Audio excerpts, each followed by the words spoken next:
Hello guys, so my name is Dr. Priyanka. He talking about something about dentistry obviously, okay? आपकी dental problems के बारे में, उनके solutions के बारे में. So yeah, let's get started.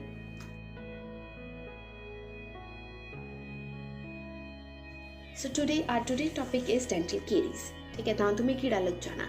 इस वीडियो में हम देखेंगे दांतों में कीड़ा कैसे लगता है, क्यों लगता है, उसके लक्षण क्या हैं, उनकी प्रिवेंशन क्या है, उनको आप कैसे रोक सकते हो, मतलब उनका ट्रीटमेंट क्या है, एंड एट लास्ट उनके और ऑप्शंस क्या अवेलेबल होते हैं. सो या to get more information stay tune guys and please subscribe my channel. Okay, so the first thing is दांत में कीड़ा लगना कहते किसको है. ओके, जब आपके दांत आप कुछ भी खाते हैं, ठीक है, तो उसके दांत के ऊपर एक फिल्म चढ़ जाती है. फिल्म जो चढ़ती है वो आपकी फूड डेब्रीज की होती है. जो भी आप खाते हो वो जमा हुआ होता है. सो आपके हमारे मुंह में कुछ बैक्टीरियाज होते हैं जो उस पर एक्ट करते हैं और एसिड प्रोड्यूस करते हैं. वो जो एसिड है वो अब आपके दांतों में रिएक्ट करके वो आपके दांतों में अटैक करता है, जिसकी वजह से आपके दांतों का स्ट्रक्चर है वो बिगड़ना शुरू हो जाता है. Alright, this is the basic definition जो हम आम भाषा में बोल देते हैं कीड़ा लगना कहते किसको है. अब हम देखेंगे सेकंड चीज कि कीड़ा लगने के कारण क्या होते हैं.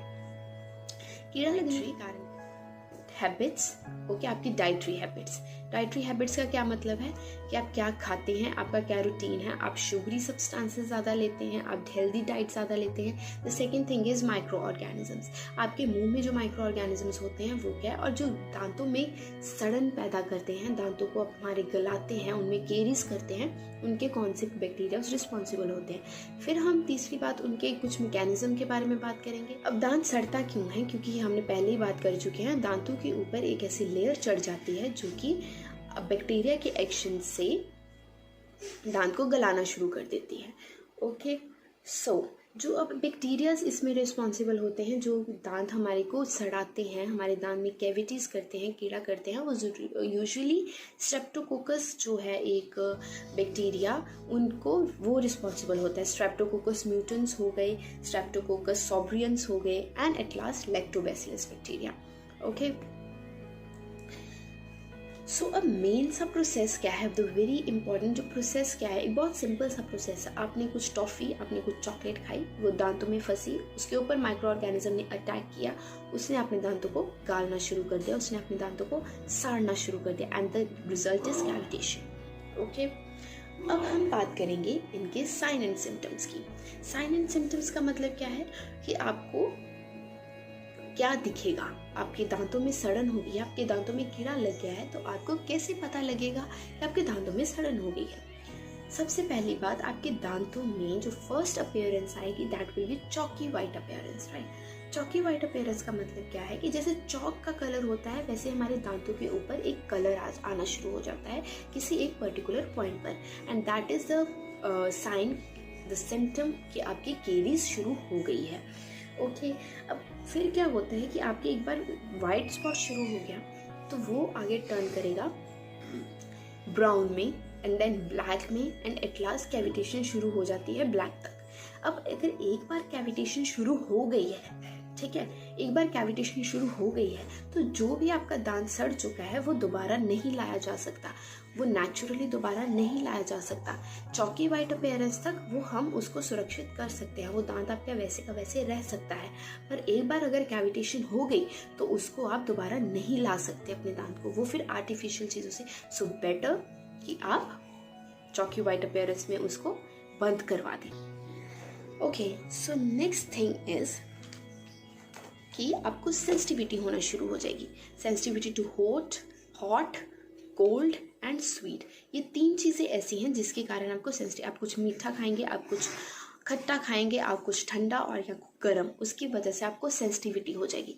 अब ये सेंसिटिविटी कब होती है, जब आपकी जो सड़न है, जो कीड़ा है, वो डेंटिन तक पहुंच गया. आपको पिक्चर्स में शो हो रहा होगा कि डेंटिन है जो सेकंड लेयर होती है हमारे दांत की, इनेमल फर्स्ट होती है, या फर्स्ट या सेकंड लेयर में आ गया तो वो सड़न पैदा शुरू करेगा, तो वो सेंसिटिविटी करेगी. उसके बाद का प्रोसेस क्या होता है, आपके दांतों में दर्द शुरू हो जाती है. दर्द क्यों शुरू होती है, जब आप बहुत ज़ोर से मुंह बंद करते हैं, आप कुछ चबाते हैं, तो आपके दांतों में एक दर्द शुरू होती है प्रेशर के कारण. वो दर्द है जो वो कब शुरू होगी? जब वो आपका कीड़ा पल्प तक पहुंच जाएगा। वो एक सॉफ्ट टिश्यू होता है हमारे दांत का, डेंटिन, पहले इनेमल, डेंटिन, देन पल्प। वो तीसरी लेयर में आके आपका जो सड़न है वो जब पहुंच जाएगी तब आपको दर्द होना शुरू होगा। तो इसके जो इलाज हैं वो भी गाइस इसके अकॉर्डिंगली होते हैं, ठीक है। अगर आपका इनेमल तक है तो कुछ और इलाज होगा, डेंटिन तक है तो कुछ और इलाज होगा, अगर कीड़ा पल्प तक पहुंच गया है या उसके बाद पहुंच गया है तो उसका इलाज कुछ और होगा। And the very important thing is कि आपके मुंह से बदबू आना शुरू हो जाएगी, बैड ब्रेथ बोलते हैं, हैलोटोसिस बोलते हैं जिसको हम, क्योंकि मुंह में सड़न होना शुरू हो गया, दांत में सड़न होना शुरू हो गया, तो उसके कारण आपके मुंह से बैड ब्रेथ आना। सो ये थे कुछ कॉमन से, कुछ बहुत बेसिक से सिम्टम्स, साइन एंड सिम्टम्स। तो आपको इस चीज का ध्यान रखना है। प्रिवेंशन की बात करेंगे। प्रिवेंशन का मतलब कि ये चीजें हो ही ना, कीड़ा लगे ही ना, उसके लिए आपको क्या करना होगा? सबसे पहले ओरल हाइजीन मेंटेन करनी होगी। ओरल हाइजीन मेंटेन करने का मतलब क्या है कि आपको 2 बार ब्रश करना है, ठीक है। एक बार सुबह, एक बार रात को। उसके कारण क्या, उसकी वजह से क्या होगा, आपके दांतों में जो फूड डेब्रिस फंस जाती हैं जिसके ऊपर बैक्टीरिया, वो चीज़ें, प्रोसेस ही खत्म हो जाएगा, वो होगा ही नहीं, तो प्रोसेस शुरू ही नहीं होगा। Okay, the second thing is कि आपको फ्लॉसिंग करनी है। अब बहुत बार जो हम बाहर से तो ब्रश कर लेते हैं, लेकिन जो हमारे दांतों के जो बीच वाली स्पेसेस हैं उसमें खाना फंसा रह जाता है। अगर आपको फ्लॉसिंग नहीं की जाती तो आप इंटरडेंटल ब्रश यूज़ कर सकते हैं। जो दांतों के बीच की स्पेसेस होते हैं उसमें खाना फंसा होता है, उसको निकालने के लिए आप इंटरडेंटल ब्रश यूज़ कर सकते हैं। Next one is mouthwash. The very important, very compulsory and obviously the very hygienic is mouthwash. आप mouthwash यूज़ कीजिए। एंड गाइस हम इसके ऊपर भी वीडियोस बनाते रहेंगे कि आपको फ्लॉसिंग कैसे करनी है, आपको माउथ वॉश कैसे यूज़ करना है। बहुत छोटी छोटी चीज़ें हैं, लेकिन yes we will be discussing this also, ठीक है। तो आप प्लीज़ मेरे इस चैनल को सब्सक्राइब करना मत भूलें, और हम बातें करते रहेंगे इन चीज़ों के बारे में भी। एंड नेक्स्ट इज जो बहुत इंपॉर्टेंट चीज़ है जो डेंटिस्ट्री के रिलेटेड नहीं है, that is your dietary habits. आपको बहुत शुगरी चीज़ें नहीं खानी है। And yes, if you love it like me, आपको उसको कैसे ठीक करना है, आपको उसको ब्रश करना है। प्रॉपर ब्रशिंग कीजिए, शुगरी खाने में कोई प्रॉब्लम नहीं है, लेकिन immediately after you have your sugary substance, your sugary food, your sugary stuff, you need to brush it. Okay, so guys ये चीज़ें थी जो आप घर पे कर सकते हैं, जो आपके लेवल पे, जो एक घर के लेवल पे जो चीज़ें हो सकती हैं। अब जो और चीज़ें हैं जो आप प्रिवेंशन के लिए कर सकते हैं, जो कि सिर्फ डेंटिस्ट कर सकता है। The first one is dental sealants.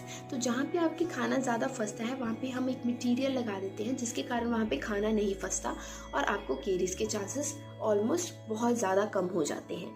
And next is आपको बहुत सारा कैल्शियम लेना होता है, ठीक है, ताकि आपके दांत मजबूत रहें। एंड फ्लोराइड इनटेक, फ्लोराइड आपको ट्रेज में भी आ जाते हैं। जो बच्चे होते हैं उनके लिए हम फ्लोराइड पेस्ट वगैरह बनाते हैं। So yes, this was about prevention, कि आपको ये चीज़ें हो ही ना, आपको ये कीड़ा लगे ही ना। ओके, अब अगर आपको कीड़ा लग चुका है अब क्या करें? अब उसका इलाज करना है हमें। हमने अभी बात की कि कीड़ा बहुत सारे 3 मेनली स्टेप्स पे लगता है। अगर वो आपकी पहली लेयर तक है, जो कीड़ा है वो आपकी पहली लेयर तक सीमित है, तो आपको सेंसिटिविटी होगी। उसका इलाज क्या है कि हम प्रॉपरली वो कीड़ा निकालते हैं और उसमें रेस्टोरेशन कर देते हैं। The second thing is similarly अगर आपकी सेकेंड लेयर में होगी, सेंसिटिविटी होगी ठंडा, गर्म और खट्टा, मीठे से। मीठा ज़्यादा प्रेवलेंट होता है, उससे आपको ज़्यादा होती है। सेम चीज़, निकालेंगे मटेरियल, लगाएंगे। लेकिन अगर आपको दर्द है, ठीक है, आपका जो कीड़ा है वो तीसरी लेयर तक पहुंच चुका है, यानी कि पल्प तक पहुंच चुका है, तो हमें उसकी आरसीटी करनी पड़ती है। ओके, आरसीटी का मतलब क्या होता है? Root canal treatment. हम इन पे सेपरेट वीडियोस बनाएंगे ताकि आपको डिटेल्ड इंफॉर्मेशन मिल सके। अगर आपकी इन्फेक्शन पल्प से भी नीचे चल चुकी है, आपकी हड्डी में जा चुकी है, जो आपकी इन्फेक्शन है वो आपकी हड्डी में जा चुकी है, तो अब आपको क्या करना है? आपके पास ऑप्शन नहीं रहती। कोशिश कीजिए कि आपका कीड़ा इस हद तक ना ही पहुंचे, लेकिन अगर वो पहुंच चुका है तो आपका दांत एक्सट्रैक्शन के लिए जाएगा। एक्सट्रैक्शन मतलब आपको दांत निकलवाना पड़ेगा। लेकिन अगर आपने दांत नहीं निकलवाया तो वो इन्फेक्शन आसपास के दांतों को भी फैलेगी, जिसके कारण वो और भी ज्यादा आपकी जो सिचुएशन है उसको एडवर्स करेगा, उसको और डेंजरस बनाएगा, क्योंकि एक दांत खराब हो गया वो आसपास के दांतों को खराब करेगा, वो उसके आसपास के दांतों को खराब करेंगे। सो या guys, this is all about dental caries. इसकी कॉस्ट, इसकी डिटेल डिस्कशन हम और वीडियोस में करेंगे। So for more information, stay tuned with me. I'm Dr. Priyanka here, and please subscribe to my channel. Thank you.